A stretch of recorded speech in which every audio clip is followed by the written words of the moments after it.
Bonjour Anne-Marie Philippe. Bonjour. Alors ancienne élève du cours Périmonie et de l'école de la Rue Blanche, vous possédez un parcours cinématographique prestigieux. Vous avez travaillé avec des grands noms de la scène théâtrale, notamment Jean-Louis Barrault, Peter Brook, Andreas Voutsinas et Bernard Sobel. Et au cinéma, vous vous êtes illustré dans près de 100 films, sous la direction notamment de Bertrand Tavernier, Yves Robert, Patrice Lecomte, Michel Drac, José Dayan et bien d'autres. Et votre actualité du moment est une pièce sur les amours de Simone de Beauvoir, Pour l'amour de Simone, que vous avez écrite et mise en scène. Donc un spectacle qui sera au Festival d'Avignon. Au Petit Louvre. Au Petit Louvre. À 18h50. Et à 18h50. Du 6 au 29 juillet. Du 6 au 29. C'est le festival. Comment vous est venue l'idée de tirer parti de la correspondance de Simone de Beauvoir en mettant en scène ses amours? Alors, j'ai la chance d'avoir un petit laboratoire, si je puis dire, qui se trouve à Deauville, où le maire m'a chargé chaque année de monter pour la Saint-Valentin, donc à la mi-février, un spectacle qui j'ai pour seule obligation qui parle d'amour, ce qui paraît logique pour la Saint-Valentin. Alors, j'ai fait 7 spectacles, notamment une adaptation de Julie Jim, César et Rosalie, enfin, et puis chaque année, il se pose la question du suivant. Et j'ai pensé à cette correspondance entre Simone et Simone de Beauvoir et ces hommes, et ça m'a paru un sujet possible. Alors, j'ai pris Jacques-Laurent Bost, Jean-Paul Sartre, bien entendu, et Nelson Algren, qui était sa passion charnelle. Il lui a fait vraiment découvrir l'amour physique. Elle avait 39 ans déjà, hein, quand elle l'a rencontré à Chicago. Et donc, je me suis penchée sur ces lettres et j'ai demandé à 3 jeunes comédiens avec moi, j'aime beaucoup travailler avec les jeunes, de se pencher dessus aussi. Nous avons donc à Deauville une résidence qui a lieu, 2 résidences, une en décembre, une en février, qui nous permettent de travailler très intensivement pendant quelques jours. Là, on a fait un premier montage qu'on a donc proposé lors de ce spectacle au très beau Casino de Deauville. J'ai pas été entièrement satisfaite de ce montage parce qu'il me manquait des choses. Je voulais qu'il soit terriblement humain, que ces gens qui sont des noms, parce qu'au fond, ce qu'on dit Simone de Beauvoir, le deuxième siècle, ce sont des icônes, il y a quelque chose décharné, acharné, privatif, je dirais. Ouais. Et je voulais vraiment leur rendre une chair. Alors, je me suis donc attachée l'année dernière, pendant 3 mois, à refaire ce montage. Et puis, je me suis posé la question des personnages, parce que là, on parle de personnages, de théâtre, puisque je les ai théâtralisés. Et je me suis dit qu'au fond, j'avais envie de raconter une histoire. Ce qui m'intéressait, c'était ça. Et donc, quand on raconte une histoire, on commence par notre histoire, commence en... Non. Et puis on finit par il était une fois, voilà. Et donc, c'est toutes ces réflexions-là qui m'ont nourrie et qui ont fait que j'ai écrit une première partie, une introduction, une transition au milieu. Donc, une première partie pour introduire Bost, Jacques-Laurent Bost, une deuxième partie pour introduire Algren, et une dernière pour, au fond, dire ce qu'ils étaient devenus, ces gens-là. Comment ils sont morts, quand, qu'est-ce qui s'est passé entre eux ensuite. Parce que lire des lettres d'amour entre Simone et Jacques-Laurent Bost, ou entre Algren et Simone, ou entre Sartre, bien sûr, et Simone, c'est bien, mais c'est qui ces gens-là? Quelle est leur relation? Comment ils se sont rencontrés? Moi, ce que j'aime, c'est la vie, c'est l'humain. Donc, je me suis vraiment acharnée à essayer de trouver ce ton-là, le ton le plus, le plus incarné possible. Alors, en fait, j'ai 3 Simones. Je joue la Simone de Jean-Paul Sartre. J'ai une Simone de Bost et une Simone d'Algren. Et un seul homme pour lui jouer les 3 hommes. Alors, à la lecture de ces lettres, qu'est-ce qui vous a le plus fasciné chez cette femme? Rien ne m'a fasciné. Tout m'a intéressé. Je ne suis pas fascinée par Beauvoir.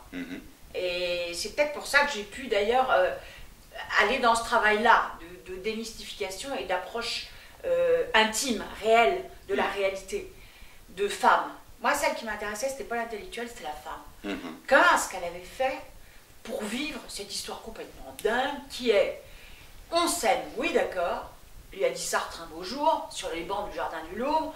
Oui, on s'aime, notre amour à nous, il est nécessaire, mais il faut aussi qu'on vive des amours contingentes, hein, c'est-à-dire qu'on est des maîtresses, des amants, chacun de notre côté, puis qu'on se raconte tout, parce que ça sera quand même beaucoup plus rigolo. Mais comment on fait pour vivre une chose pareille, quoi? Mais ça me paraît absolument insensé, quoi. Extraordinaire. Donc c'est ça qui m'a intéressée. Pourquoi avoir décliné 3 Simone dans votre mise en scène alors qu'il n'y a qu'un seul Jean-Paul Sartre? Non, il n'y a qu'un seul homme pour incarner les 3 hommes. Oui. Bah, elle est très très différente. Ses lettres ne sont pas du tout les mêmes entre celles qu'elle écrit à Bost, celles qu'elle écrit à Sartre et celles qu'elle écrit à Algren. Algren elle a rencontré en 1947 à Chicago, ça a été une passion amoureuse physique. Ils se sont peu vus, hein, en fin de compte. Puisqu'il a rompu Algren en 50, justement, 3 ans seulement après, en disant: moi j'en peux plus. Des histoires avec Sartre, c'est pas possible, quoi. Tu repars tout le temps, tu reviens jamais. Moi c'est pas possible. Mes bras sont froids. C'est très très beau ce qu'il lui écrit. C'est de l'autre côté de l'océan. C'est pas un amour, ça. C'est pas possible. Donc, je voulais 3 femmes différentes pour ces 3 Simone qui sont très différentes. Elle peut être d'une naïveté désarmante. Fleur bleue, midinette.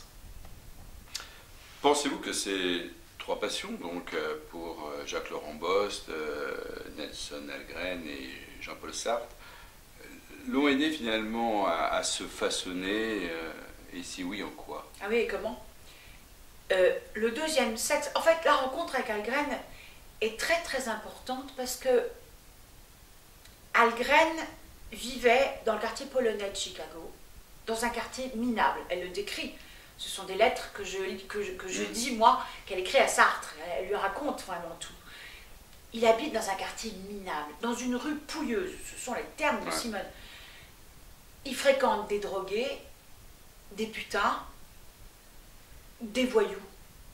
Et ça, c'était un nom. Simone, elle arrive de Saint-Germain-des-Prés, hein, des temps modernes qui ont été fondés en 1945, et elle découvre un truc, mais qu'elle n'a jamais vu de sa vie. Elle est fascinée. Et c'est par Richard Wright, qui était un auteur black américain, en fait, qu'elle a rencontré Algren. Et elle découvre tout ce monde, ce racisme épouvantable qui règne évidemment en Amérique. Et tout d'un coup, l'idée du deuxième sexe, l'idée de son écriture sur la condition féminine, lui vient en fait de cette rencontre avec Algren et de ce monde qu'elle découvre, qui lui fait découvrir du racisme. Et d'ailleurs, on dit une lettre qu'elle écrit et où elle lui dit: Nelson, mon amour, mon livre s'appellera Le deuxième sexe. Et on ne le sait pas assez, mais en fait, c'est Bost qui a trouvé le titre. Ça aussi, on le raconte dans le spectacle. Alors, si on avait... évidemment, on apprend, je pense, énormément de choses dans ce spectacle, mais qu'apprend-on finalement à travers cette correspondance sur Simone de Beauvoir? Le fait que finalement, on voit plutôt la femme que l'auteur. Mais elle était avant tout une femme. C'est une femme qui a écrit ces livres. On ne voit plus l'icône, c'est ce que je veux dire. Ah, on ne voit plus l'icône. Moi, elle ne m'intéressait pas en tant qu'icône, elle m'intéressait en tant que femme. Et là, vraiment, on voit la femme. Sa fragilité, cette désespérance, quelquefois. Quand elle sent que l'autre lâche un peu, qu'elle ne va pas y arriver, que ça ne va pas être possible. Il y a des lettres magnifiques qu'elle écrit à Sartre, où elle dit: je me suis levée à 9h ce matin avec Algren qui dormait dans la chambre, c'était pas facile de vous écrire, et cette lettre, j'ai couru à la poste chercher votre lettre, cette lettre avait quand même un goût de trahison. Elle est quand même dans des situations, elle se met dans des situations qui sont très compliquées à gérer. Alors, Quittons un peu finalement Simone pour s'attacher davantage au spectacle. Comment s'est fait le casting? Alors le casting, alors, il y a une comédienne que j'ai fait des auditions pour la trouver, tout simplement. L'autre comédienne, c'est une comédienne, Camille Lockhart, avec qui je travaille depuis déjà, que j'ai mise en scène 7 fois, je crois. Et le garçon, c'est un garçon que j'ai rencontré aussi au cours. À l'époque, j'avais un cours et qui m'a semblé extrêmement intéressant. D'abord, c'est quelqu'un de très cultivé, ce qui n'est pas désagréable, de très travailleur, ce qui n'est pas désagréable non plus, et de très gentil, ce qui ne gâche rien. La lecture de lettres, c'est un exercice qui est, à mon sens, assez exigeant, qui nécessite du relief, des ruptures, un certain rythme. Comment avez-vous contourné cet écueil? On a d'abord et avant tout énormément travaillé. Quand je dis énormément, il n'y a pas un mot qui n'a pas été soupesé, sorti de son contexte, remis dans son contexte. Enfin, qu'est-ce que exactement ça veut dire? Quelle est sa situation à ce moment-là? Donc ça veut dire un travail en même temps extrêmement en détail et en même temps une remise à chaque fois dans la situation. Où est-ce qu'elle en est dans sa vie de femme? Elle n'a pas eu d'enfant, Simone. Elle ne voulait pas d'enfant. Elle a avorté, mais elle n'a pas eu d'enfant. Quelles étaient ses sensations, ses sentiments par rapport à ça? C'est toutes ces questions de femme qu'on s'est beaucoup posées. Elle nous a fait beaucoup réfléchir en tant que femme. Et donc, à partir de là, vous avez pu effectivement imprimer un rythme sur cette pièce qui fait que, effectivement... Après, il y a ce début, introduction au boss, Ouais. il y a cette transition, introduction à la graine. Ensuite, à l'intérieur, il y a des lettres qui se répondent, mais ce qui m'intéressait, moi je m'ennuie très très vite au théâtre. J'ai besoin que ça aille très vite. Je déteste m'ennuyer. C'est pour moi, c'est une frayeur, une vraie frayeur. Donc quand je monte un spectacle, de toute façon, il est très rapide. Et il faut que les gens rentrent tout de suite dedans et aillent très vite, parce que j'avance à toute allure, quoi. Donc, c'est pas des pavés. Alors, on a chacune choisi des lettres qui, elles, ou tout d'un coup, 3 lettres, où tout d'un coup on s'installe, parce qu'elles racontent des choses extrêmement importantes. Mais sinon, il y a très souvent 4 phrases, 12 phrases, et puis on passe à autre chose. Il y a des choses extrêmement drôles. Quand elle raconte sa première nuit avec Nathalie à Sartres, elle écrit à Sartres en disant, faut que je vous raconte, j'ai couché avec Nathalie, je vais vous raconter. Elle fait vierge au possible, avec défiance du mal et défiance de tout. J'ai un goût très prononcé pour son corps. Elle écrit des trucs, c'est absolument insensé. Donc il y a aussi des choses très très drôles, très surprenantes, quoi. Très cru. Très cru, il y a une liberté d'écriture. Elle écrit vraiment au fil de la plume. D'ailleurs, c'est tellement mal écrit. J'ai rencontré évidemment Sylvie Lecomte de Beauvoir, sa fille adoptive, qui gère tous ses droits à l'occasion de ce spectacle, qui est une femme absolument délicieuse, drôle comme tout, voilà, d'une vivacité à mourir. Les lettres, il y a des mots, on ne peut même pas les lire, c'est elle qui a tout décrypté. Donc ça aussi, on a beaucoup tenu compte dans le montage du fait que c'est écrit dans un bistrot, au Dôme, à Chicago, au Drugstore, à la Nouvelle-Orléans, à Tamanrasset. Je veux dire, elle a énormément voyagé.